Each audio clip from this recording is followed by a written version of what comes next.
नमस्कार, मुद्दा देख रहे हैं आप। मैं हूं आपके साथ राजश्री थवाई। तो आज का मुद्दा है विपक्षी दलों की महाबैठक। जी हां, पटना में आज 15 से 17 विपक्षी दलों की महाबैठक हुई। इस बैठक में 6 राज्यों के सीएम और 5 राज्यों के पूर्व सीएम शामिल हुए थे।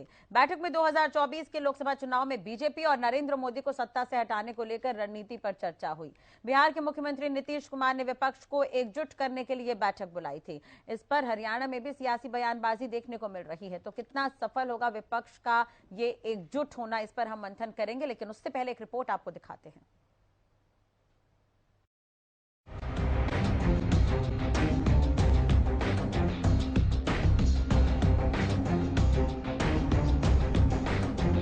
विपक्षी दलों की संयुक्त प्रेस कॉन्फ्रेंस के दौरान राहुल गांधी ने कहा कि ये विचारधारा की लड़ाई है। बीजेपी और आरएसएस आक्रमण कर रहे हैं।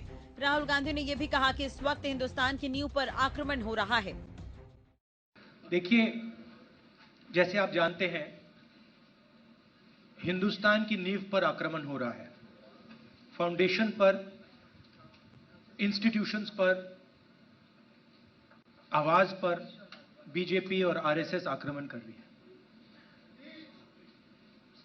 मैंने मीटिंग में भी कहा, यह विचारधारा की लड़ाई है और इसमें हम सब एक साथ खड़े हैं। हम में जरूर थोड़ी थोड़ी डिफरेंसेस होंगी, मगर हमने ये निर्णय लिया है कि हम एक साथ काम करेंगे, फ्लेक्सिबिलिटी के साथ काम करेंगे और जो हमारी विचारधारा है, जिसको हम शेयर करते हैं, उसकी हम रक्षा करेंगे। जैसे खारगे जी ने कहा, नीतीश जी ने कहा, कुछ ही समय में अगली मीटिंग होगी और ये जो आज हमने बातचीत की उसको हम थोड़ा और गहराई में ले जाएंगे। मगर ये एक प्रोसेस है, ऑपोजिशन यूनिटी की एक प्रोसेस है और ये अब बहुत गहरी तरीके से आगे बढ़ने जा रही है। पटना में हुई महागठबंधन की बैठक पर पूर्व मुख्यमंत्री भूपेंद्र हुड्डा ने कहा कि प्रजातंत्र में सत्ता पक्ष और विपक्ष दोनों होने चाहिए मजबूत। ये एक अच्छी शुरुआत है। वहीं इस पर मुख्यमंत्री मनोहर लाल ने भी तंज कसा है। उन्होंने कहा कि लोकतंत्र में ऐसा पहले भी हुआ है। एक समय कांग्रेस का मतलब शासन होता था। सीएम ने भगवंत मान पर भी निशाना साधा। ये लोकतंत्र है और लोकतंत्र में ये सब प्रयोग होते रहते हैं। कोई पहली बार हो रहा है ऐसा नहीं है, ये पहले भी होते रहे हैं। और जब से देश में लोकतंत्र का ये जागरण हुआ है, यानी देखा जाए तो एक समय ऐसा था कि कांग्रेस मतलब शासन, शासन मतलब कांग्रेस। जैसे टूथपेस्ट मतलब कोलगेट, कोलगेट मतलब टूथपेस्ट, ये सिनोनिमस हो गए थे। तो ऐसे ही शासन और कांग्रेस ये सिनोनिमस हो गए थे। लेकिन 1970 में देश में जब आपातकाल लगी, संयोग से 25 जून आ रहा है, 25 जून का दिन इसी बात के लिए जाना जाता है कि देश में ऐसा काला कानून लागू किया गया जिसके कारण से जन जागरण हुआ। और जन जागरण के बाद पहली बार कांग्रेस शासन को पलटा मारा गया। तब वोटर को समझ में आया कि नहीं, वोट में एक ताकत है और उस वोट की ताकत के कारण से जनता जागरूक होने के बाद क्या ठीक है क्या गलत है, इसका विवेक जनता जानती है और जनता उसके अनुसार निर्णय लेती है। तो कोई कुछ भी करे, आखिर जब किसी का बस नहीं चलता तो सब कुछ बटोरते हैं, इधर से बटोरते हैं, उधर से बटोरते हैं। ठीक कहा हमारे मुख्यमंत्री पंजाब मान ने कि इस मौके पर कोई बटेर, कोई बंदर, कोई बिल्ली, कोई भालू जब सब इकट्ठे होते हैं, तो जब इकट्ठे होते हैं तो उस समय क्यों इकट्ठे होते हैं? इसलिए इकट्ठे होते हैं कि सामने एक शेर है। मैं नहीं कह रहा, ये कहा पंजाब के सीएम मान साहब ने के सामने कोई शेर है।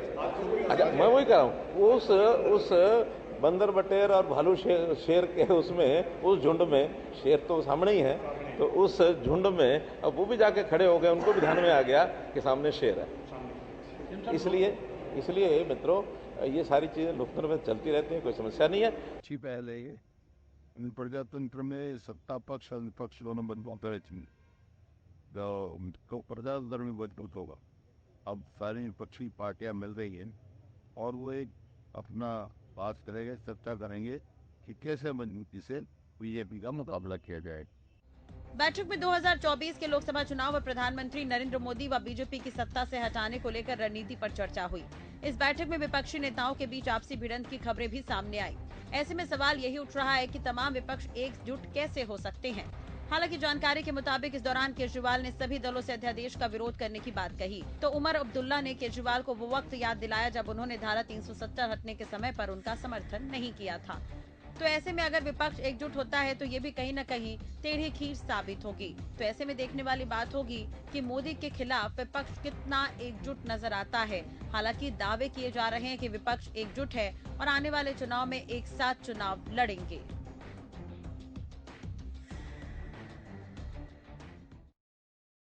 तो क्या विपक्ष की एकजुटता वाली रणनीति कामयाब होगी? कई तरह के सवाल उठ रहे हैं, क्योंकि आज पटना में ये बड़ी बैठक हुई है। क्या वाकई में एकजुट हो पाएंगे विपक्ष के दल? नीतीश कुमार ने बैठक तो बुलाई थी, लेकिन बड़ा सवाल ये है कि आप वाकई एकजुट हो पाएंगे विपक्ष के दल? क्या जनता का विश्वास जुटा पाएगा महागठबंधन? तो महागठबंधन क्या जनता का विश्वास जुटा पाएगा? बिना किसी शर्त एकजुट हो पाएंगे विपक्षी दल?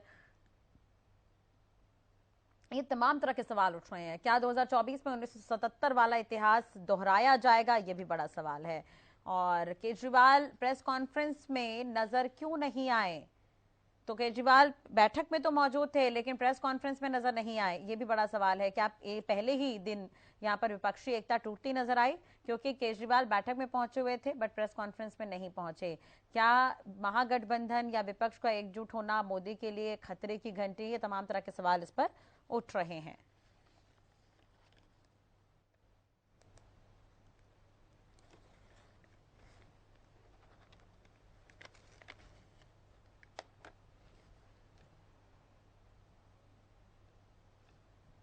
तो हमारे साथ खास मेहमान भी जुड़े हुए हैं, क्योंकि महागठबंधन बनने जा रहा है, विपक्ष एकजुट नजर आई है। अब अगली मीटिंग जो है हिमाचल प्रदेश में होनी है। आज जो पहली मीटिंग थी वो पटना में हुई, तो तमाम विपक्षी वहां पर पहुंचे हुए थे। लगभग 17 विपक्षी दल यहां पर पहुंचे हुए थे। मंथन करेंगे, इस पर जानने की कोशिश करेंगे कि क्या इस पर बीजेपी का कोई इफेक्ट पड़ेगा। हमारे साथ खास मेहमान भी जुड़े हुए हैं। रमन सिंह जी जो कि कांग्रेस के प्रवक्ता है, विजयपाल अहलूवालिया जी जो कि प्रवक्ता है बीजेपी के, वही रजत पंडेता जी जो कि प्रवक्ता है इनेलो के। आप सभी का बहुत बहुत स्वागत है सर। सबसे पहले तो विजयपाल जी मैं आपके पास ही आना चाहूंगी सर। जिस तरह से आज महागठबंधन देखने को मिला, विपक्षी आज एकजुट नजर आए, बैठक करते हुए नजर आए, मंथन उन्होंने किया आगामी चुनाव को लेकर, तो क्या इससे बीजेपी को कोई फर्क पड़ेगा या नरेंद्र मोदी प्रधानमंत्री को कोई फर्क पड़ेगा? देखिए, जो विपक्षी पार्टियों ने मीटिंग की है जी, ये अपने अपने प्रदेश के अंदर अपना जनाधार की कोशिश कर रहे हैं। ममता बनर्जी जिनकी 23 सीटें लोकसभा में हैं और 18 सीटें बीजेपी की हैं, उसके बाद विधानसभा के चुनाव हुए, बीजेपी 3 से 70 में पहुंच गई। उनको खतरा है कि बीजेपी 18 से ज्यादा और बढ़ जाएगी, इसलिए अपने क्षेत्र को बचाने के लिए वो बातचीत कर रहे हैं। दूसरा जी, आज की मीटिंग के अंदर 2 तरह के लोग थे। एक कांग्रेस को देख के राजी नहीं थे, एक कांग्रेस के बिना गठबंधन के लोग थे। नीतीश कुमार के कहने से तो आज की मीटिंग में आ गए, लेकिन आने वाले समय के अंदर ये इकट्ठे रहेंगे नहीं रहेंगे, समय के गर्भ में। निश्चित रूप से भारतीय जनता पार्टी और मोदी जी का जो आज पूरे विश्व के अंदर एक डंका बज रहा है। आज हमारी जो इकोनॉमिक 10 नंबर से हम 5वें पर आए हैं। आज पूरे वर्ल्ड के अंदर मोदी जी वर्ल्ड लीडर के रूप में स्थापित हो चुके हैं। मुझे लगता है कि विपक्ष अपनी जमीन बचाने के लिए गठबंधन कर रहा है। उनको ये लगता है कि कहीं हम इससे भी नीचे ना चले जाएं, जो आज उनकी स्थिति है। मैं बड़ी जिम्मेवारी से एक बात कह रहा हूं, विपक्ष को ये लगता है कि कहीं हम उससे नीचे ना चले जाएं। और निश्चित रूप से आज आपने आप पार्टी कांग्रेस का फारूक अब्दुल्ला, उमर अब्दुल्ला, बहुत इसमें लेकिन राहुल गांधी तो ये कह रहे हैं कि ये विचारधारा की लड़ाई है। राहुल गांधी जी की विचारधारा हिंदुत्व को कमजोर करने की रही है। राहुल गांधी जी भारत नहीं जोड़ रहे। उनको क्या लगता है कि भारत मजबूत हुआ है, वो भारत को क्या जोड़ेंगे? बताइए, भारत कहां से टूटा है? जिसको जोड़ेंगे वो कांग्रेस को जोड़ने का प्रयत्न कर रहे थे। उन्होंने इतनी बड़ी यात्रा करने के बावजूद भी मैं कहता हूं उन्होंने देख लिया पूरे देश के अंदर घूमकर कि कांग्रेस भारतीय जनता पार्टी का मुकाबला नहीं कर सकती।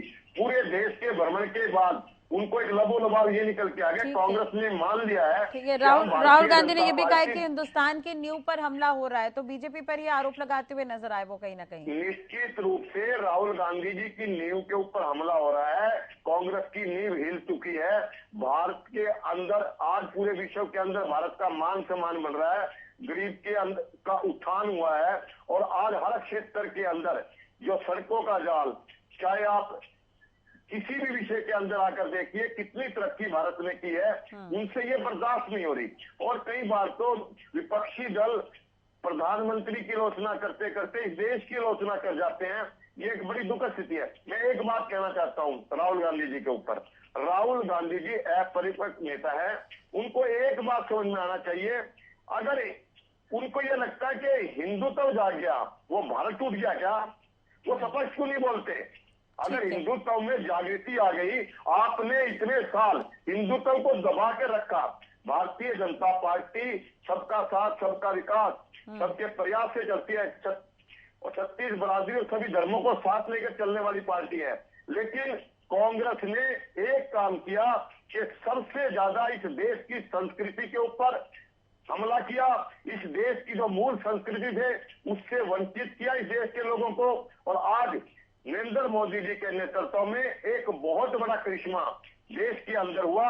9 साल के अंदर इतने अभूतपूर्व कार्य हुए जो कभी भी पिछले साल में नहीं हुए। ठीक है, जवाब ले लेते एक बात मैं और कहना चाहता हूं कि निश्चित रूप से जब पीछे जो 303 सीट आई, आप देखेंगे कि 224 सीट के ऊपर तो 50% से ज्यादा वोट थी बीजेपी की। 50 सीटें ऐसी थी जहां 45% के लगभग वोटें थी। आज मैं बिल्कुल आपके चैनल पे जिम्मेदारी से कह सकता हूं, विपक्ष अपनी अपनी सीटें बचाने के लिए लगा हुआ है। आज प्रधानमंत्री का तो विषय इनका बहुत कुछ है, पहले विपक्ष के नेता तो बदले, मुझे इतना ही कहना था। ठीक है, रमन जी क्या कुछ कहेंगे? सर आपने सुन लिया, आप परिपक्व कहते हुए नजर आ रहे हैं यहाँ पर राहुल गांधी को। विजयपाल जी देखिए, वक्त के हालात जो हैं आज इस देश में, महंगाई अपनी चरम सीमा पे है। देश में कोई भी एक संस्था नहीं बची हुई जिस पे सरकार ने कॉन्स्टिट्यूशन के हिसाब से हमले ना किए हों। उसके बाहर जाकर जैसे एजेंसियों का दुरुपयोग हुआ, चाहे सीबीआई हो, ईडी हो, जो भी बीजेपी के खिलाफ पार्टियां हैं, चाहे वो किसी भी प्रांत में, किसी भी राज्य में है, और इन हालात में अगर विपक्ष एक हो रहा है तो बीजेपी को घबराहट क्यों है? आज देश के हालात इस तरफ चले गए हैं, ना तो कोई देश में अर्थव्यवस्था बची है, ना कोई रोजगार है, हाहाकारी हर तरफ मची हुई है। लेकिन बीजेपी सिर्फ और सिर्फ इस देश में जाति धर्म के सिवा दूसरी बात करने के सिवा कुछ कर नहीं रही। इन परिस्थितियों में अगर हम देखें तो आज बीजेपी को अपनी हार का अंदाजा हो गया है, क्योंकि अगर हम बात करें 2019 की, तो मोदी जी के खिलाफ भी कांग्रेस जब लड़ रही थी, कांग्रेस को 11 करोड़ वोट पड़े, मोदी जी को 22 करोड़ पड़े। इसमें कोई झूठ नहीं है, सच है। हार हुई है, स्वीकारी है। लेकिन मोदी जी के खिलाफ जो अन्य दल थे उनको भी 32 करोड़ वोट पड़ी थी। ये बीजेपी भूल गई है शायद। लेकिन मैं एक बात आज इस गठबंधन के बिहाफ पे एक बात जरूर कहना चाहता हूं, और आने वाली अगली जो मीटिंग हिमाचल की देवभूमि पे होने जा रही है, हाँ। मैं उसके दम पे एक बात जरूर कहूंगा कि बीजेपी 2.5 का आंकड़ा भी पार नहीं कर पाएगी। आज इस मीटिंग के बाद ये निश्चित है कि बीजेपी को सत्ता से जाना पड़ेगा। रमन जी, लेकिन एकजुट कैसे होंगे? क्योंकि सर मैं समझना चाहूंगी आपसे, सिर्फ और सिर्फ हाँ, विपक्षी एकजुट कैसे होंगे? क्योंकि मुद्दे अलग रहे। एकजुट आज आपको दिखाई नहीं दिए। हाँ विपक्ष जी, ठीक है, रमन जी से दोबारा जुड़ने की कोशिश करेंगे। विजयपाल जी आपने सुना, आपसे भी जवाब लूंगी सर मैं इनके सवालों पर। रजत पंजेटा जी हमारे साथ जुड़े हुए हैं। रजत जी, किस तरह से देख रहे हैं आज महागठबंधन, विपक्षी दलों की क्या एकता नजर आई आज?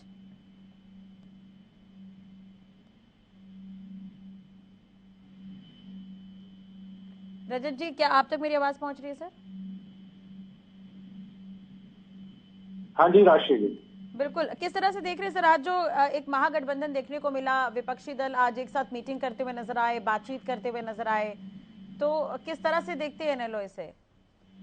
देखिए, इंडियन नेशनल लोकदल में तो हमेशा ही ऐसे कोई भी आंदोलन बड़े खड़े हुए हैं, उसमें स्वर्गीय ताऊ देवीलाल जी ने बहुत अहम भूमिका निभाई है हमेशा से ही हमारी पार्टी में। और इसकी भी जो नींव है जो रखी गई थी वो 25 सितंबर को पिछले साल फतेहाबाद में, हाँ। जब नीतीश कुमार जी तेजस्वी जी आए थे, इसकी नींव चौधरी ओम प्रकाश चौटाला जी ने वहां रख दी थी और जिम्मेवारी दे दी थी नीतीश गोयल जी को, सॉरी नीतीश जी को, नीतीश कुमार जी को, हाँ नीतीश कुमार जी को। तो और मुझे लगता है कि जिस तरह आज पूरे देश के चैनल्स में सारे देख रहा था, जिस तरह भाजपा के खेमे में हलबली मची हुई है, उससे तो निश्चित तौर पे लगता है कि जो ये महागठबंधन है ये सिरे चढ़ेगा। और हमारी पार्टी सबसे पहले ये बोलने वाली थी कि बिना किसी स्वार्थ के, हमने भाजपा को भी बिना किसी स्वार्थ के सेंटर में, जब हमारा भाजपा के साथ गठबंधन रहा था तो 10 की 10 सीट दी थी हमने भाजपा को जितवा के। तो उस समय भी हमारा कोई स्वार्थ नहीं था, हमने बिना किसी शर्त के सेंटर में ना कोई मिनिस्ट्री लेते हुए सरकार को बाहर से समर्थन देने का काम किया था। और यही इस जब गठबंधन के बारे में शुरुआत हुई थी और बहुत से चैनल हमसे पूछते रहे हैं विभिन्न समय के ऊपर कि आपका क्या इसमें रहेगा, तो हमने, हमारा स्टैंड एकदम क्लियर है राष्ट्रीय जी, बिना किसी स्वार्थ, बिना किसी शर्तों पे गठबंधन नहीं होते। अगर कोई भी घटक दल इसमें अपनी शर्तों पे गठबंधन करना चाहेगा तो मुझे लगता है वो कहीं ना कहीं ये जो सारे प्रयास जो किए जा रहे हैं सारे विपक्ष को एकजुट करने में, उसमें कहीं ना कहीं खलल डालने का काम करेगा। आपको आपसी स्वार्थ तो भूलने पड़ेंगे और बिना किसी शर्त के आपको गठबंधन में आना पड़ेगा। तो चौधरी देवीलाल जी तो आप एचडी देवेगौड़ा जी ले लीजिए, इस देश को मुझे लगता है 3-4 प्रधानमंत्री देने का काम इंडियन नेशनल लोकदल ने किया है, जो इंडियन नेशनल लोकदल की सपोर्ट से बने हैं। चंद्रशेखर जी बने हैं, वीपी सिंह जी बने हैं। तो ऐसा नहीं है कि देश में जब ऐसे समीकरण पैदा होते हैं, मैं अहलूवालिया जी को सुन रहा था, इन्होंने हिंदुत्व का मुद्दा उठाया। देखिए, हिंदुत्व से तो किसी का पेट भरने से रहा। हाँ, भाजपा के लिए बहुत एक स्ट्रैटेजी है ये जो हिंदुत्व है, और ये जोर शोर से इसको जो है अपने फायदे के लिए हिंदू मुसलमान को आपस में जितना इनको कहते हैं ना, जितना आपस में ये लड़ेंगे उतनी इनकी रोटियां सिकेगी, जितनी आग बढ़ेगी। तो आप मुझे बताइए, जब महंगाई होती है तो क्या हिंदू को कुछ सस्ता मिलता है तेल? मुझे लगता है क्या तेल सस्ता मिलता है, या उससे कहीं नौकरी मिलती हो, या उससे कोई और फायदा होता हो, कोई सरकारी फीस में रिबेट हो, है कहीं कोई कुछ तो हिंदू उसका पेट में कम भूख लगती हो, कुछ तो मुझे लगता है कि हिंदू या मुसलमान में तब डिफरेंस होता हो। भूख सभी को बराबर लगती है, महंगाई की मार, बेरोजगारी की मार, अग्निवीर की मार तो आप कर रहे हैं पंडिता जी। नहीं, इनको भाजपा को भूल जाना चाहिए। जब ये एक एजेंडा चलाते हैं तो इस देश के राष्ट्रपति मुसलमान रह चुके हैं, एपीजे अब्दुल कलाम जी। आप जिस तरीके का अपनी राजनीतिक रोटियां सेकने के लिए आपने हिंदुत्व का नाम लिया, हिंदुत्व को जगाने का नाम लिया, सब जागे बैठे हैं, बहुत समझदार हैं, जिनके घर में महंगाई में तेल निकल गया ना लोगों का, जब वो पेट्रोल पंप से निकलता है, वो हिंदुत्व नहीं देखता, अपनी जेब देखता है। वो हिंदुत्व का कार्ड चला के वहां उसे ये नहीं बोलते यार भैया 5,000 का तेल डलाया है, चल 2,000 दे जा, तू तो हिंदू है। जब सामान खरीदने जाता है तो उसे राशन में ये नहीं बोला जाता आधे पैसे दे, तू हिंदू है। देश ऐसी घटिया छोटी मानसिकता, सिर्फ अपना इनका स्वार्थ है, अपना राजनीतिक हिस्सा है इनका, और कुछ नहीं है। पूरे देश में कोई बात नहीं करना चाहता, कोई नहीं चाहता देश का माहौल खराब हो, हमारे बच्चे सुरक्षित हो, कोई नहीं चाहता, कोई आगजनी हो, इस देश में अमन शांति चाहते हैं सब चाहते हैं कि देश जो है वहां और चीजों पे फोकस करे। आज क्या है, देश के ऊपर 155 लाख करोड़ और 11 लाख करोड़ इन्होंने और ले लिया, मतलब 111 लाख करोड़ भाजपा जो है कर्ज ले। पंजुटा जी, आपने सीएम का भी बयान सुना होगा, उसमें मुख्यमंत्री कहते हुए नजर आ रहे थे कि शेर है तो शेर के आगे बहुत सारे लोगों को इकट्ठा तो होना पड़ेगा। उन्होंने एक तंज कसा है, अगर आपने सुना हो तो मोदी शेर तो शेर तो मुझे लगता है चाइना है, जो बार बार हमारी हर चीज को जो है वो ब्लॉक करता है, हमारे को हर इंटरनेशनल प्लेटफॉर्म के ऊपर हमारे तो देश का जिन्होंने नुकसान किया है उन आतंकवादियों का भी साथ देता है। आप बताइए क्या कर दिया चाइना का इन्होंने? क्या कुछ कर सकते हैं क्या चाइना? शेर कब मानेंगे भी? आओ आप भी चाइना को भी दिखाओ अपनी लाल आंख। ये देखिए, छोटे मोटे मुल्कों को लाल आंख दिखाने से शेर नहीं होता। शेर तब होगा जब आपके देश की जनता भर पेट सोए, आपकी देश की जनता खुशहाल हो, देश खुशहाल हो, देश पे कर्ज ना हो। अरे मैं अमेरिका के बारे में ज्यादा बात करना नहीं चाहता, वो थोड़ा हास्यास्पद हो जाएगा। आप बताइए, डॉलर के मुकाबले आपका रुपया कहाँ खड़ा है? आप मुझे ये बताइए, हंगर इंडेक्स में कहाँ है? प्रेस के ऊपर फ्रीडम क्यों नहीं है? कॉमेडियंस के ऊपर फ्रीडम क्यों नहीं है? अभिव्यक्ति की आजादी कहाँ है? गरीब खुशहाल है क्या नहीं? मुंह में उसके निवाला है क्या नहीं? बड़ी बड़ी बातें करने से कुछ नहीं होता। जो अगर ठीक है गए हैं, उस बात को हम उसको वो नहीं कहते उसके बारे में कुछ गलत, वो मैंने शुरू में नहीं कह दिया, मैं कुछ नहीं बोलना चाहता, डिबेट अलग एंगल में चली जाएगी। हाँ, बिल्कुल।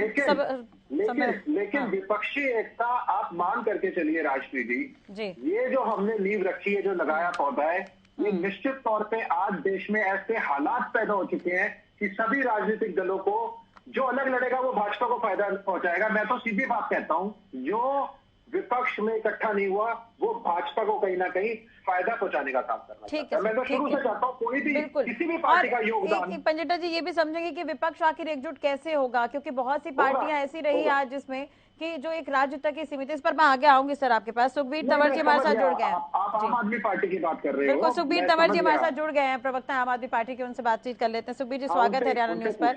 राजेंद्र जादौन जी भी हमारे साथ जुड़ गए, वरिष्ठ पत्रकार, उनसे भी बातचीत करेंगे। पहले सुखबीर जी मैं आपके पास आऊंगी।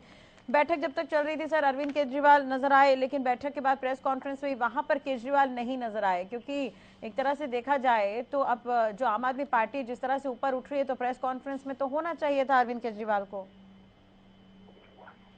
राजश्री जी, इससे पहले कि मैं आपके सवाल का जवाब दूं, आज जिस प्रकार से सभी प्रमुख विपक्षी दल पटना में इकट्ठा हुए और उसके कारण क्या है, और आज ऐसी क्या नौबत आई कि सभी विपक्षी दलों को एक प्लेटफार्म पे आना पड़ा। निश्चित तौर पे आगामी आम चुनाव 2024 के दृष्टिगत सभी राजनीतिक पार्टियां अपनी अपनी तैयारी कर रही हैं, और विषय ये है कि विगत के 9 वर्षों में जो ज्वलंत विषय रहे, और जिस प्रकार से मोदी ने भारतीय जनता पार्टी अनेक मामलों में विफल रही। मैं कुछ एक बातें आपसे याद दिलाऊं। मोदी जी का वायदा था 2 करोड़ रोजगार प्रति वर्ष, अगर हम भूल जाएं उसको भी। मोदी जी ने ये कहा था कि पहली कलम से स्वामीनाथन कमेटी की रिपोर्ट C2+60% में लागू करेंगे। 3 काले कानून लाए, 13 महीने जिस प्रकार से अन्नदाता दिल्ली के चारों तरफ बैठा रहा और 750 से ज्यादा किसानों की शहादत रही, उसको भी हम भूल जाएं।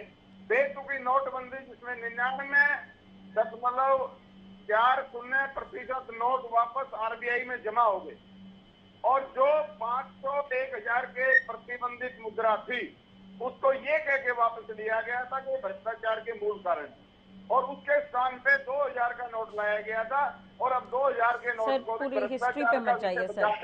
हाँ, ठीक है। इसके अलावा अर्थव्यवस्था एक वक्त -23.9 पे पहुंचाने वाले लोग, और जो अभी जिक्र कर रहे थे, मतलब आम आदमी पार्टी है कि नहीं इस विपक्षी दलों की बैठक में? महागठबंधन, मैंने यही पूछा आपसे, प्रेस कॉन्फ्रेंस में क्यों नहीं थे केजरीवाल? ऐसे अगर इंटरप्ट करेंगे तो मेरी बात पूरी थोड़ी होगी। फिर आप पूरी हिस्ट्री पर जाएंगे तो समय नहीं मिल पाएगा सर, बाकी और भी प्रवक्ता है सर। 22 से 83 के लेवल पे ले जाने वाले रुपए, अरे रुको भाई, 15 लाख की डिबेट, आज डिबेट वाले लोग और 100 स्मार्ट सिटी बनाने वाले लोग। तंवर जी, ये कई तरह के आरोप है सर, कंस्ट्रक्शन नहीं हुआ, विकास नहीं हुआ। मैंने एक सवाल आपसे पूछा एक मिनट तंवर जी मेरा एक ही सवाल है सर। सर आम आदमी पार्टी, सर आप लोग कश्मीर से कन्याकुमारी तक जोड़ रहे हैं विपक्षियों को, आप इस चीज को समझिए। इन सब के अलावा अगर आज विपक्षी दलों की एकता की कोई बात हुई है, निश्चित तौर पे आज के वक्त की जरूरत है और हम तो स्वागत करेंगे विपक्षी दल आए। जिस प्रकार से भारतीय जनता पार्टी ने इस देश में जो भ्रष्टाचार फैलाया है, स्किल इंडिया के नाम पे जिस प्रकार से धन शोधन किया है और जिस प्रकार से ठीक है तंवर जी, मैंने ये पूछा आपसे कि जो आज विपक्षी बैठे थे मीटिंग करने, तंवर जी अब नहीं उसके मुख्य कारणों में जाना पड़ेगा और ये वो पूरा हिस्ट्री आप बताएंगे। मैंने आपसे एक ही सवाल पूछा, अगर आज विपक्ष इकट्ठा थी तो वहाँ पे आम आदमी पार्टी कहाँ स्टैंड कर रही है? 370 के लिए आपने समर्थन दिया था सर, 370 के लिए आम आदमी पार्टी ने समर्थन दिया था। अब विपक्षियों के साथ अगर आप स्टैंड कर रहे हो तो कहाँ पर? हर पार्टी की है और ये विषय जिस प्रकार से चल रहे हैं उसी प्रकार से चलेंगे। ये आज के वक्त में विपक्ष की एकता बहुत महत्वपूर्ण विषय है और इसमें इस पार्टी के दो मैं एकता को लेकर ही आपसे सवाल पूछ रही हूँ कि 370 में तो आप लोगों ने समर्थन किया था सर। और रही 370 की बात, देखिए 370 से जिस प्रकार से आम आदमी पार्टी का स्टैंड क्लियर था, लेकिन इसमें कोई हील उचक की विषय नहीं है। अनेक विषयों में भारतीय जनता पार्टी की जो विफलता है उनको क्यों नहीं सुनना चाहते? ये देश सुनना चाहता है। देश नहीं बिकने दूंगा बोलकर सारे सार्वजनिक प्रतिष्ठान देश लिए, क्या उनकी बात ना करें? तंवर जी मैंने आपसे सवाल पूछा सर, आपने उसका जवाब नहीं दिया सर। प्रेस कॉन्फ्रेंस में आम आदमी पार्टी नहीं थी और दूसरा ये कि 370 का आप लोगों ने समर्थन किया था, तो मुद्दे कैसे एक हो पाएंगे विपक्ष के? राष्ट्रीय मीटिंग में देना बहुत हो गया, मीटिंग में देगा नहीं दे। ठीक है रमन जी, मैं आपके पास आना चाहूंगी सर। आपने सुना और बीजेपी के प्रवक्ता को भी, अभी नेलो को भी आप सुन रहे थे सर, और अभी आप तंवर जी को भी सुन रहे हैं, तो किस तरह से देख रहे हैं यहाँ पर जिस तरह से विपक्षी यहाँ पर एकजुट हो रहे हैं और कांग्रेस की किस तरह की रणनीति होगी? मेरा एक सवाल ये भी है, क्या ममता बनर्जी और कांग्रेस में बन पाएगी आपस में?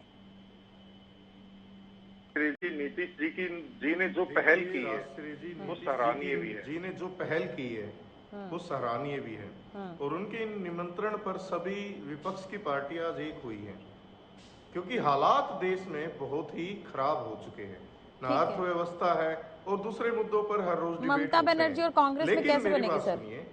आज मैं एक चीज देखिए, अगर आज वो सब दल वहां दिखाई दिए और उनकी सहमति है और कांग्रेस ही एक ऐसी कार्डर बेस पार्टी है जिसका हर स्टेट में हर प्रांत में वोट है, जिसके साथ नीतीश जी और सभी दल चलने के लिए तैयार भी हैं, क्योंकि पिछला इतिहास उठा के देखिए आप, इन दलों ने कोई कांग्रेस के समय कभी ना कभी तो साथ में काम जरूर किया होगा, ऐसा नहीं है। ये परसेप्शन बनाया जा रहा है आज बीजेपी की तरफ से कि ये होगा वो होगा। ये जो आज पटना में हुआ है, क्या वो बीजेपी को दिखाई नहीं देता?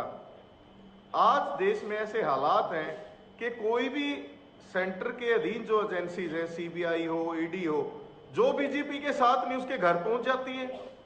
इसका मतलब ये लोग तो दूध के धुले। रमन जी मैंने एक चीज पूछा आपसे, विपक्ष में ममता बनर्जी और कांग्रेस कैसे कोऑपरेट करके चलेगी? अगर विपक्ष में आप लोग एक साथ खड़े हो रहे हैं, वहां पर ममता बनर्जी भी है, देखिए मैंने राजश्री जी मैंने आपको जवाब दे दिया है, वो भी विपक्ष महागठबंधन में तो मतलब आप ये कहना चाह रहे हैं कि मुद्दे एक हो पाएंगे सर? कश्मीर से कन्याकुमारी, मतलब आप समझ रही है बहुत लंबा रास्ता है, अलग अलग विपक्ष अलग अलग राज्यों में अलग तरह से चुनाव लड़ती रही है। बिल्कुल नहीं, आप राजश्री जी आपने बड़ा अच्छा सवाल किया है। लंबा रास्ता नहीं है, भारत जोड़ो यात्रा ने ये निश्चित किया है और ये तय भी किया है और ये जनता के सामने भी हुआ है कि कांग्रेस एक भारत जोड़ो यात्रा के साथ एक संदेश लेकर निकली थी, जिसके बाद कर्नाटका का चुनाव हुआ हो और सभी विपक्ष पार्टियां ने इस यात्रा का स्वागत भी किया था। और दूसरी बात, आज जहां पे देश खड़ा है उस चौराहे पे विपक्ष को एक होना पड़ेगा, क्योंकि देश में कानून व्यवस्था कैसी है, और जो भी हालात हैं, महंगाई के हैं, किसान के हैं, हम इन पे हर रोज डिबेट करते हैं। मतलब आप विपक्षी का एकजुट होना, मतलब आप समझ रहे हैं कि हरियाणा में भी सारे विपक्षियों को एकजुट होना पड़ेगा। सर देखिए, अगर राजनीति गणित में आप जाएंगे तो देखिए हरियाणा में मैं सिर्फ कांग्रेस पार्टी राजश्री में जवाब दे रहा हूं, मैंने आपका सवाल सुन लिया। हरियाणा में कांग्रेस को किसी से गठबंधन की जरूरत नहीं है, क्योंकि कांग्रेस बगैर गठबंधन के भी आज सत्ता में आने के लिए बिल्कुल चौराहे पे खड़ी है, क्योंकि बीजेपी को हरियाणा की जनता ने नकार दिया है। महागठबंधन की बात तो आप बाद में करिएगा, पहले इनसे तो पूछ लो जो स्वार्थ के गठबंधन में आए थे, आज उनको स्टेजों पे नहीं बुलाया जा रहा। लेकिन आज का मुद्दा ये नहीं है, आज का मुद्दा है महागठबंधन। महागठबंधन में सभी दल, आपको अगली मीटिंग जो हमारे हिमाचल में देवभूमि में होने जा रही है, उसके बाद मीडिया को सब कुछ ठीक है सर। विजय पाल जी से जवाब ले लेते हैं, बहुत सारे सवाल हो गए। विजय जी क्या कुछ कहेंगे सर? बाद में जी विजय जी। मैंने सबको धैर्यपूर्वक सुना। हाँ बिल्कुल सर। मैं एक बात का जवाब देना चाह रहा हूँ। अभी कांग्रेस के मित्र मेरे कह रहे थे कि हम कैडर बेस्ड पार्टी है। ये ऐसा कैडर है जिनके प्रदेश अध्यक्ष को बने 10 महीने हो गए, आज तक अपनी कार्यकारिणी नहीं बनाई। इससे पहले शैलजा जी को अपनी कार्यकारिणी नहीं बनाने दी, इससे पहले अशोक तंवर जी को नहीं बनाने दी। ये है इनका कैडर। वास्तव में देश खतरे में नहीं है, इन पार्टियों का अस्तित्व खतरे में। आज निश्चित रूप से भारत की जनता मोदी से इतना खुश है, प्रचंड बहुमत से मोदी जी तीसरी बार आ रहे हैं। उनको ये आज अपना विपक्ष का नेता ही बन जाए, यही बहुत बड़ी गनीमत है। प्रधानमंत्री तो बहुत दूर की कौड़ी है। और निश्चित रूप से मैं एक स्टेट वाइज बताता हूँ आपको।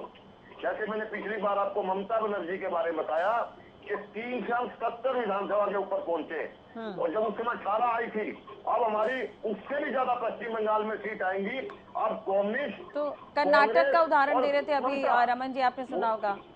अभी उसके बाद जो मैं कह रहा हूँ, वो इकट्ठा होने की कोशिश कर रहे हैं। अरे भैया, पार्टी इकट्ठी होंगी, मतदाता इकट्ठा नहीं होगा। कांग्रेस जिसने इस देश को खोखला किया, और आज मुझे बड़ा आश्चर्य हो रहा था, कि वो पटना जहां पर कांग्रेस ने इमरजेंसी लगाई, जयप्रकाश जी ने एक आंदोलन खड़ा किया, और उस आंदोलन के अंदर जो कांग्रेस को जिन्होंने लोकतंत्र की हत्या की, वो कोस कर गाली देते थे, जिन्होंने जेल में रहना पड़ा, ऐसे लोग भी उस मीटिंग के अंदर थे। लोकतंत्र की हत्या की है तो श्रीमती इंदिरा गांधी के समय इमरजेंसी लगा के 25 जून आने वाली है। और निश्चित रूप से मैं अगली बात कहना चाहता हूँ, आज चाहे उत्तर प्रदेश में आइए, लड़के हैं कुछ कर देंगे। लड़कों की जोड़ी ने क्या किया था वो आप उत्तर प्रदेश में देख लो। आज अलग अलग स्टेट में सबकी अलग, आप पार्टी की स्थिति बड़ी भिन्न है। और क्या पंजाब और दिल्ली में आ रहे हैं, वो अपने आप को इतने चतुर समझते हैं, जैसे शियार समझता ना गिरगिट की तरह, तो रंग बदलने की इनकी फितरत है। लेकिन इनको यही नहीं पता देश की राजनीति में बहुत कुछ करना पड़ता है, और देश की राजनीति कोई एक बात से नहीं होती। आज भारतीय जनता पार्टी के कैडर की पार्टी ने, हर कार्यकर्ता ने आज 80 करोड़ गरीब लोगों को राशन दिया, और पूरे 250 करोड़ वैक्सीनेशन फ्री दी। आज तक कांग्रेस के अंदर जब 10-10 साल तक टीका नहीं आता था, मोदी जी ने अपने देश को वैक्सीनेशन फ्री दी और देशों को भी फ्री दी। बहुत विषय बताने के लिए आज ओबीसी को संवैधानिक दर्जा दिया। आज हरियाणा के मेरे मित्र बैठे हैं, सड़कों का जाल 152 डी सोना से वो सड़कें, आज दिल्ली कटरा सड़क, अरे इतना सड़क इनको दिखता नहीं है क्या कि इतना बड़ा विकास हो चुका। आज इनको एक ही चीज दिखती है।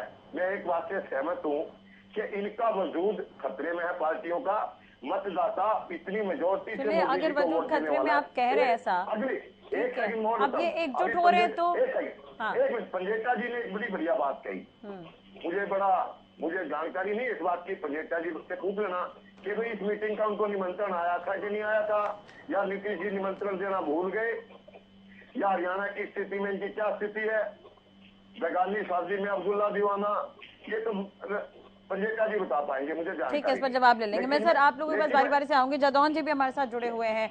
जादौन जी एक मैं बात कह देता हूँ, अपनी बात 10 सेकंड में अपनी बात पूरी कर रहा हूँ। निश्चित रूप से इस गठबंधन के अंदर आपने देखा जो प्रेस वार्ता हो रही थी, इन्होंने प्रेस को संबोधित किया इनके किसी भी नेता को एक भी क्वेश्चन सुनने की हिम्मत नहीं हुई, सब उस तक खड़े हो गए। किस प्रकार का गठबंधन है? उनको खतरा था कि हमारी पोल खुल जाएगी, आप पार्टी बीच में से निकल गई, डीएमके कहां चली गई। अभी जब 12-13 तारीख को जब ये इकट्ठे होंगे, वहां पर एक ही स्थिति आने वाली है, जो कांग्रेस एलाइज होंगे, जो क्योंकि आज नीतीश के रिक्वेस्ट पे कुछ लोग चले गए थे, जो वहां सिर्फ कांग्रेस एलाइज। ठीक है रमन जी, मैं इस पर जवाब दूंगी सर आपको। आने वाला समय भारतीय जनता पार्टी बहुत प्रचंड बहुमत से मोदी जी प्रधानमंत्री ठीक है। बनेंगे। जादौन जी, किस तरह से देख रहे हैं सर, आज पटना में जो महागठबंधन को लेकर मीटिंग हुई है, अब कश्मीर से कन्याकुमारी तक तमाम दलों को जोड़ने की कोशिश हो रही है सर? देखिए, ऐसा है कि प्रयास है, अब वो जो मुद्दे हैं पहले इनको चिन्हित करना चाहिए कि किन मुद्दों पर जो है बिल्कुल एकता की जरूरत है। हाँ। तो मुद्दे जब तय होंगे तो मुद्दों के आधार पर एकता होगी। अब सवाल ये है कि पार्टी कौन मजबूत, कितनी कमजोर, कितनी क्या, तो विपक्षी एकता की जरूरत तो तभी पड़ी ना कि जब कोई एक पार्टी इतनी मजबूत नहीं है जो भारतीय जनता पार्टी को परास्त कर सके। अब उनको भारतीय जनता पार्टी को हराना है तो उसके कारण भी बताने होंगे, तो मतदाता तभी कन्विंस होगा कि जब उनको लगेगा कि ये विपक्षी एकता सिर्फ सत्ता हासिल करने के लिए नहीं है, बल्कि कुछ मुद्दे जो वो सरकार के रहते क्रिएट पैदा हो गए उनको संबोधित करने के लिए है। तो ये सब इनको अब शुरुआत है, किस तरह से ये है ये देखने की बात है। वो 77 में विपक्षी एकता पैदा हुई, तब आपातकाल लागू हुआ था। हाँ। तो आपातकाल की पीड़ा से एक क्रांति का जन्म हुआ एक तरह का। तो जितनी पीड़ा बढ़ती जाएगी उतनी एकता फिर बढ़ती जाएगी, क्योंकि उनको लगेगा कि इस शासन का अब अकेले एक पार्टी के दम पर इसको हटाना मुश्किल है, तो विपक्ष एकता की तरफ बढ़ेगा। विपक्षी एकता के प्रयास पहले भी चलते रहे, लेकिन वो विपक्षी एकता बहुत स्थायी नहीं हो पाती। तो अब ये इनको मुद्दे को सामने लाना चाहिए कि ये मुद्दे हैं जो देश के लिए खतरनाक हैं, देश को कमजोर करने वाले हैं, देश की विकास में बाधक हैं, ये मुद्दे हैं और इसकी वजह से विपक्षी एकता की जरूरत है और उन पर किस तरह से काम किया जाएगा। तो एक कॉमन जो है मिनिमम प्रोग्राम जो तय करते हैं गठबंधन में, वैसा ही कुछ तय होगा। उसके आधार पर जो है आगे बढ़ेंगे, चुनाव लड़ेंगे। लोगों को कन्विंस करना पड़ेगा ना। जो मतदाता की बात चल रही थी, तो मतदाता को तो है वही है सुप्रीम। आप विपक्षी एकता और मतदाता आपके साथ नहीं तो आप क्या कर लोगे। मतदाता को साथ में लाने के लिए आपको जो वास्तविक मुद्दे हैं, जहाँ समस्याएं हैं, उनको सामने लाना पड़ेगा और उसके आधार पर जो है विपक्षी एकता कायम करके एक चुनाव मैदान में जाना होगा। ठीक है रमन जी, मैं आपके पास आऊंगी, उससे पहले पंजेटा जी आप कुछ कह रहे थे सर। हाँ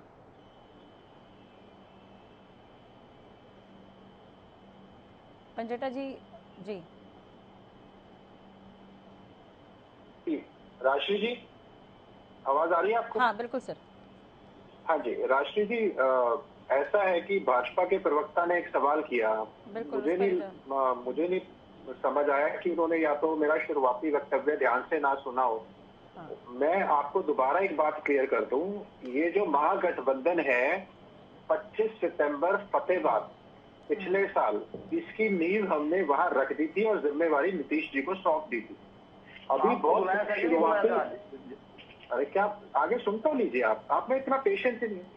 अभी ये शुरुआती जो है इसकी मीटिंग्स हो रही है और इसमें बहुत सी मीटिंग्स अभी होंगी आगे। अभी बहुत इनिशियल स्टेजेस के ऊपर है ये। तो अब हमारी यात्रा, इनको मुझे नहीं लगता इनको मालूम है कि नहीं, हरियाणा में हमारी पद यात्रा चल रही है। अब हर मीटिंग में संभव नहीं होगा, अगर आज हर महीने अगर एक दो मीटिंग होगी, हर मीटिंग में संभव नहीं होगा। हाँ, जो आसपास कोई मीटिंग होती है तो वहां निश्चित तौर पे जाया जाएगा जो आसपास होती है। लेकिन पद यात्रा के लिए अभय सिंह जी ने बोला है कि मैं यात्रा, बहुत ही कुछ इमरजेंसी होगी, जैसे बादल जी का निधन हो गया तो बहुत कोई इमरजेंसी होगी। बाकी हमने साफ कह रखा है, मैं आज चैनल पे दोबारा बोल देता हूँ, हमने साफ कह रखा है जो भी फैसला महागठबंधन लेगा वो हमें स्वक्रिय होगा, बिना किसी शर्त और बिना तो किसी। इसमें विजयपाल जी ने पूछा आप लोगों को बुलाया गया या फिर नहीं, तो मतलब ये कहना चाह रहे हैं? नहीं बुलाया गया, निमंत्रण हमारे पास था, हमारी तरफ से मैसेज भेज दिया गया था। ऐसे और भी दल हैं, आरजेडी भी है, मतलब अपना अजीत कुमार भी के जो पुत्र है उनकी पार्टी है यूपी से, कई और भी लोग हैं जो अब पहले से कार्यक्रम आपको पता है तय होते हैं और आगे होंगे तो किसी ना किसी मीटिंग में आप देख लेंगे। ये तो कोई मतलब औचित्य ही नहीं पड़ता इसका जो सवाल आपने किया। अब आपने कहा कि देश में बताना पड़ेगा, तो देश को आप ये बताओ कि जो देश के अंदर आपने जो सबसे पहला तो कर्ज, उसके बाद रुपया, उसके बाद आज सिलेंडर की क्या कीमत है, उसके बाद पेट्रोल डीजल की क्या कीमत है, हर चीज पे जीएसटी लगाया और बढ़ाया क्यों? 40 साल की सबसे ज्यादा बेरोजगारी क्यों है? 40 साल में सबसे ज्यादा महंगाई क्यों है? डीएपी खाद किसान को मिलता क्यों नहीं? किसान की आय क्यों नहीं दुगनी करी आपने? आपकी रिपोर्ट तो कहती है 27 रुपए है। ऐसे बहुत से, और फोर्ब्स एक फॉरेन की कंपनी है, फोर्ब्स में सबसे भ्रष्ट देशों की सूची में 2014 में भारत 100वें स्थान पे था, 2015 में 76वें स्थान के ऊपर आया, और आज इनको जान के खुशी होगी कि हिंदुस्तान की 1 नंबर पे पोजीशन है। तो आपको पहले अपने गिरेबान में झांक के देखिए कि आपने तेल, बीपी, LIC, एयरपोर्ट, बंदरगाह, ठीक है सर, बहुत सारे पंजेटा जी, बहुत सारे मुद्दे हो जाएंगे सर। तंवर जी कुछ कह रहे थे, उनका सुन लेते हैं, फिर मैं आ रही हूँ आपके पास। रमन जी, मैं आपके पास आ रही हूँ सर। नहीं राशि जी, मेरा कब खत्म होने दीजिए, बीच में कोई आप इनको इनवाइट मत कीजिए, मेरा वक्तव्य खत्म होने दीजिए, सुनने का भी मौका दीजिए। नहीं, मैं खत्म ही कर रहा हूँ, आप मुझे बाद में करना दीजिएगा। उसके बाद इन्होंने सेंट्रल इलेक्ट्रॉनिक्स, ITBI, ऐसी पूरी लिस्ट है जो देश में संसाधन को इन्होंने बेचने का काम किया। अब बात आती है कांग्रेस के प्रवक्ता की। कांग्रेस के प्रवक्ता ने मेरे एक सवाल किया बड़ा इंटरेस्टिंग। कांग्रेस के प्रवक्ता ने कहा कि हमें किसी की जरूरत नहीं है, पूरे देश में जो है कांग्रेस सेक्शन है अपने आप की। ठीक है, उन्हें ये बताइए कि वेस्ट बंगाल में आप कहाँ खड़े हो, मैंने हरियाणा, उत्तर प्रदेश में आप कहाँ, एक मिनट, आपको जब मैंने पहले भी बताया था, ऐसी जो चीजें हैं वो गठबंधन को नुकसान पहुंचा सकती है। इसमें इमेच्योर बयान कभी टीवी पे बैठ के देने नहीं चाहिए जहाँ पूरे देश की राजनीति तय हो रही हो। आप उत्तर प्रदेश में कहा हो, आपके साउथ में क्या हालत है, नॉर्थ ईस्ट में आपकी क्या हालत है, कश्मीर में आपकी क्या हालत है। तो कांग्रेस को इतना कभी, जब ऐसी चीजों में आप, इसलिए मैंने पूछा पंजेटा जी कि ममता बनर्जी और कांग्रेस कैसे एक साथ आ पाएगी, मुद्दे तो बिल्कुल अलग रहे दोनों के। सुनिए ना, इनका तो एक भी MLA नहीं है वहाँ पे। जब आपसी मनमुटाव हटाकर जब देश हित में कोई फैसला लेना हो तो इस एटीट्यूड से काम नहीं होता, इस भाषा से काम नहीं होता। अपने आपसी मनमुटाव को अपने साइड में रखिए, आपसी मनमुटाव, किसी को छोटा या कम आंकने की जरूरत ना कीजिए। आप सत्ता में कभी नहीं आ सकते इस महागठबंधन के बिना, ये आपको भी पता है। और बहुत अहम स्टेट्स हैं जिसमें सबसे ज्यादा MP आते हैं, और आप कभी नंबर्स नहीं पूरे कर सकते अपने दम के ऊपर। देखिए, इस तरह की चर्चा आज मीटिंग में भी हुई होगी, जो आप लोग बातें कर रहे हैं इस तरह की, तभी 4 घंटे बैठक चल गई सर।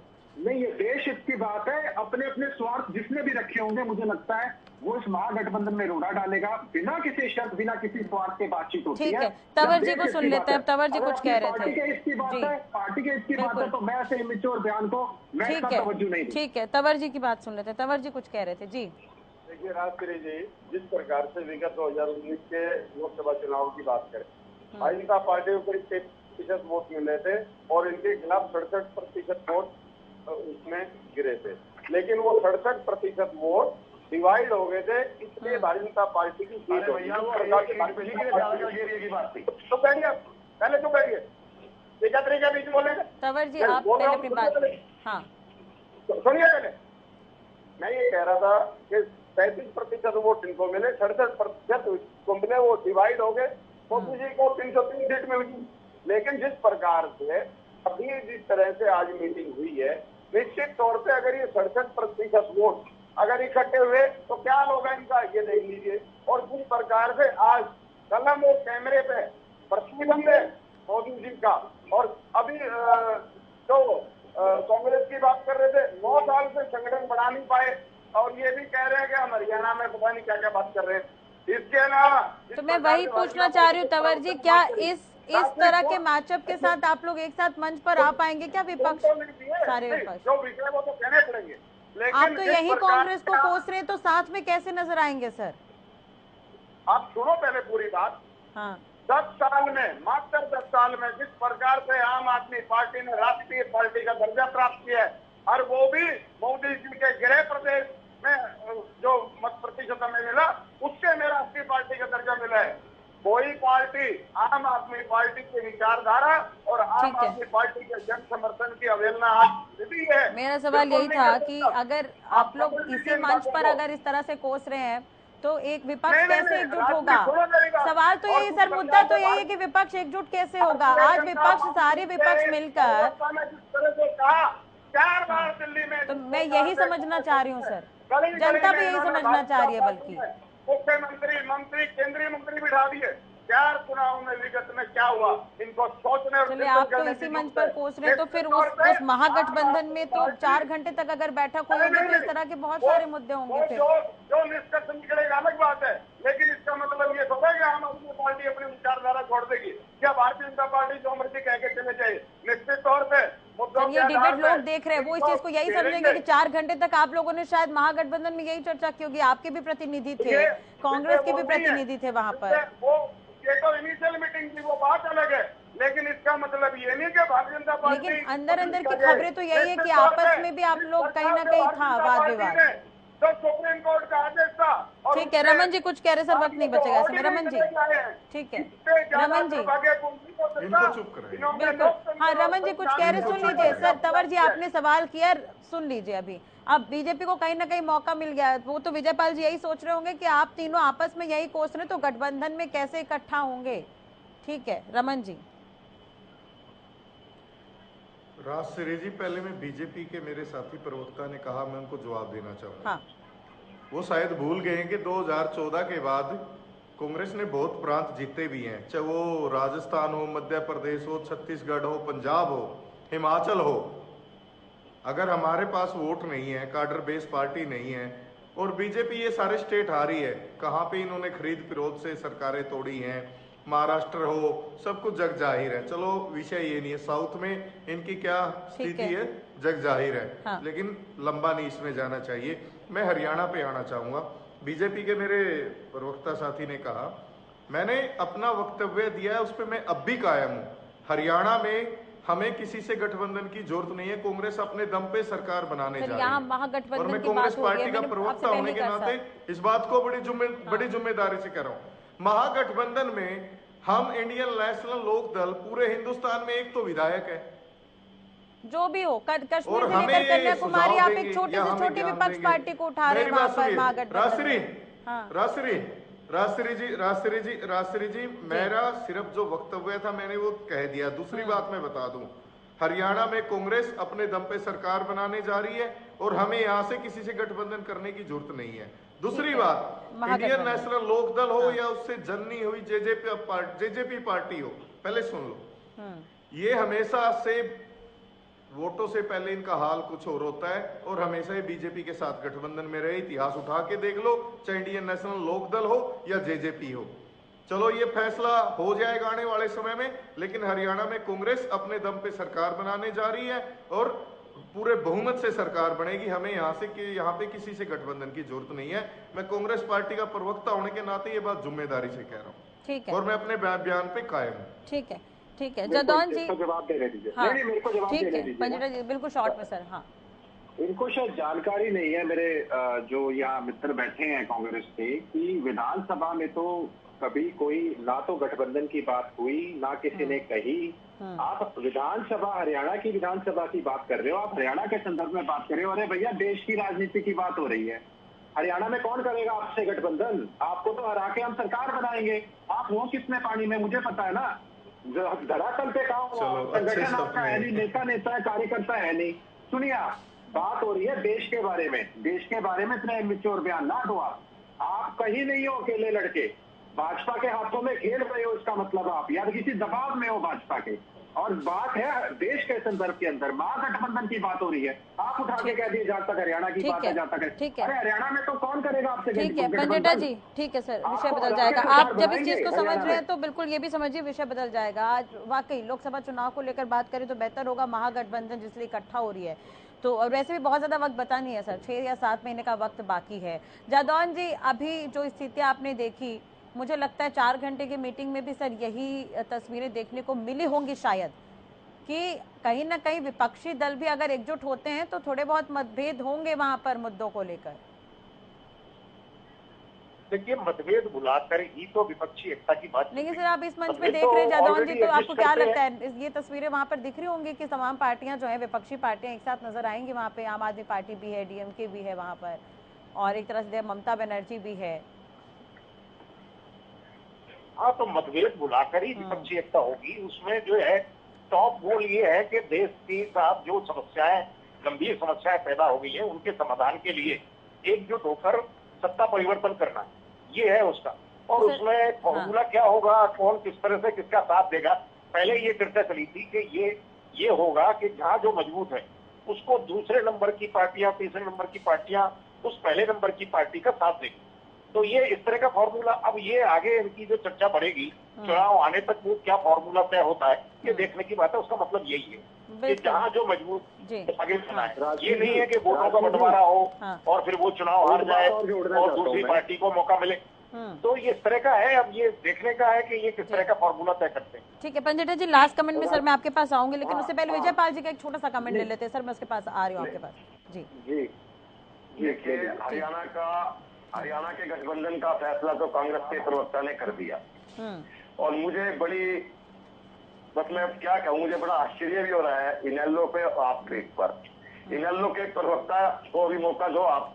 पंजेठा जी, आपको कांग्रेस कभी स्वीकार नहीं करेगी, आपको समझ में आना चाहिए एक चीज। दूसरी बात आपको ये समझ में आनी चाहिए, हरियाणा के अंदर आउटराइटली हमारे कांग्रेस के प्रवक्ता ने आप पार्टी और इनेलो को रिजेक्ट कर दिया है। वो किसी भी तरीके से आपसे गठबंधन करते, लेकिन और निश्चित रूप से मैं जिम्मेवारी से कहता हूँ, आपका गठबंधन होने वाला भी नहीं है, क्योंकि गठबंधन स्वार्थ का गठबंधन ज्यादा दिन नहीं चलता। निश्चित रूप से मैं जो आपको एक बात कहना चाहता हूँ कि ये जितनी पार्टी है अपने स्टेट के अंदर अपना वजूद बचाने के लिए गठबंधन कर रहे हैं। भारतीय जनता पार्टी से डर के नहीं, अपना वजूद बचाने के लिए जिनकी सीटें पहले जितनी लोकसभा में थी उससे कम आने वाली हैं।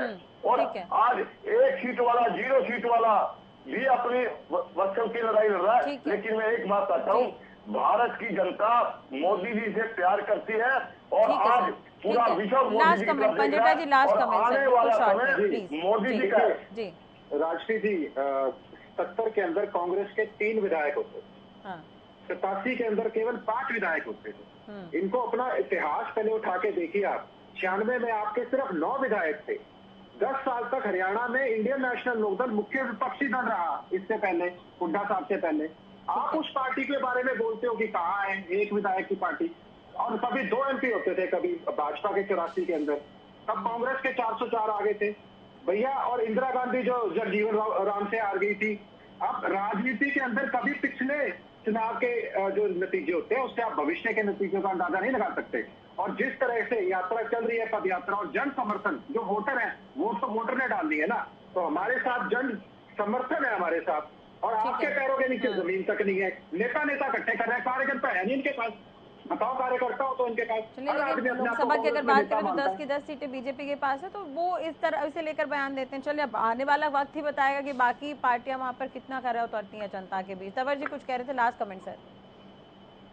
देखिए राजश्री जी, आज विषय है संविधान राष्ट्र को बचाने की बात। जिस प्रकार से सभी संवैधानिक संस्थाओं की गरिमाओं का क्षीणहरण भारतीय जनता पार्टी की सरकार ने किया है, निश्चित तौर पे आज सभी राजनीतिक संगठनों को एक होने की जरूरत है। और जिस प्रकार से भारतीय जनता पार्टी के प्रवक्ता सेक्रेटरी बता रहे हैं, आने वाले समय में जिस प्रकार से हरियाणा में वो मंत्री है देवेंद्र बबली, उन्होंने कहा था कि लोहे के अंडरवियर बनवाने पड़ेंगे, आप अपने मुंह की तैयारी करो। महागठबंधन को चैलेंज की तरह देखा जा रहा है, लोग चैलेंज कर रहे हैं। हाँ, आज आपने अपनी दुर्गति देख ली ना। ठीक है Raman ji, last comment sir. दुर्गति तो आपकी होने वाली है। ठीक है Raman ji, last comment sir, नहीं तो वक्त रह जाएगा। तंवर जी प्लीज। ठीक है दुर्गति देखी अपनी, सर वो तो आने वाला टाइम ही बताएगा सर, वो आने वाला वक्त ही बताएगा। Raman ji last comment please sir. आपने कहा दुर्गति नहीं देखी और दुर्गति गिनवाऊं? रमन जी आप तक मेरी आवाज पहुंच रही है सर?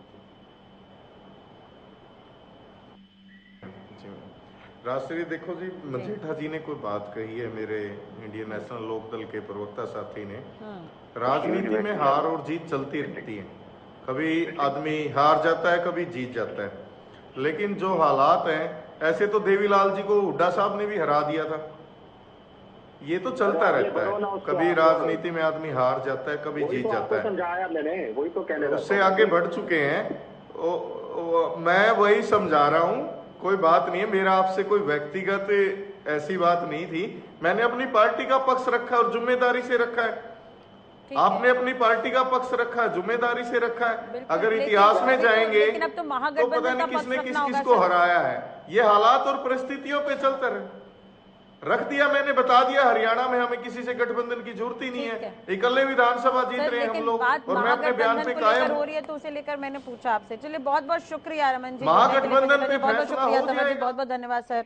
विजयपाल जी बहुत बहुत शुक्रिया। जादौन जी आपका भी बहुत बहुत धन्यवाद। तो एक तरह से देखा जाए तो महागठबंधन को लेकर बैठक हुई, लेकिन जिस तरह से बयान आपने सुने तो एक मंच पर विपक्षी कई तरह के तर्क देते हुए नजर आ रहे हैं। मुद्दे अलग रहे हैं, अलग अलग राज्यों में पार्टी एक्टिव है। अब देखने वाली बात यह होगी कि कश्मीर से लेकर कन्याकुमारी तक कैसे साधेंगे महागठबंधन को नीतीश कुमार। हालांकि उन्होंने न्योता दिया, तमाम लोग पहुंचे भी प्रेस कॉन्फ्रेंस में, कुछ लोग नजर आए, कुछ लोग नजर नहीं आए। अब अगली मीटिंग का इंतजार करना होगा और इसका हरियाणा में क्या इफेक्ट पड़ेगा, क्योंकि लोकसभा चुनाव और विधानसभा चुनाव लगभग आसपास हैं और हरियाणा में चुनाव होने हैं, तो इसका भी असर यहां पर प्रदेश में देखने को मिल सकता है। चलिए इसी के साथ ही मुद्दा में आज के लिए बस इतना ही। खबरों के लिए बने रहिए हरियाणा न्यूज पर। नमस्कार।